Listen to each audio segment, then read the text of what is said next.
নমস্কার। আজকে আমি আপনাদের সামনে কালারের বিষয়ে কিছু বলবো। আপনাদের জীবনে কালার যে কত বড় গুরুত্বপূর্ণ এবং সেই কালার সম্পর্কিত যদি আপনারা বস্ত্র পরেন সেই দিন অনুযায়ী, তাহলে কিন্তু আপনাদের মানসিক, শারীরিক এবং অর্থনৈতিক কিন্তু উন্নতি হয়। যেমন ধরুন, সোমবার দিন হচ্ছে চন্দ্রের দিন। সেদিন আপনারা একটু ঘিয়ে সাদা ধরনের বা হলদে সাদা ধরনের, হালকা হলদে সাদা ধরনের বস্ত্র পরিধান করবেন।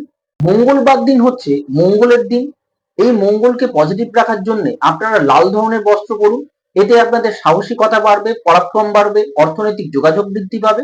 বুধ হচ্ছে আমাদের যে বুদ্ধিমত্তা, আমাদের কিছু কিছু বিষয়ে জ্ঞান এবং উপস্থিত বুদ্ধির কারক।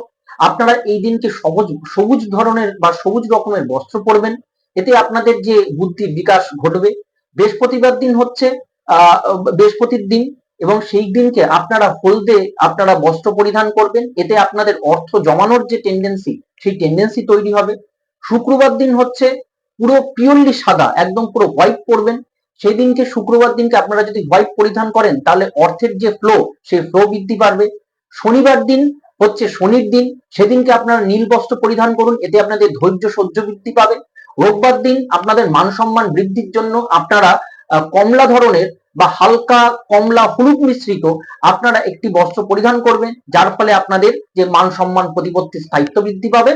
এইভাবেই আপনারা এইসব দিন অনুযায়ী বস্ত্র পরিধান করবেন। নমস্কার।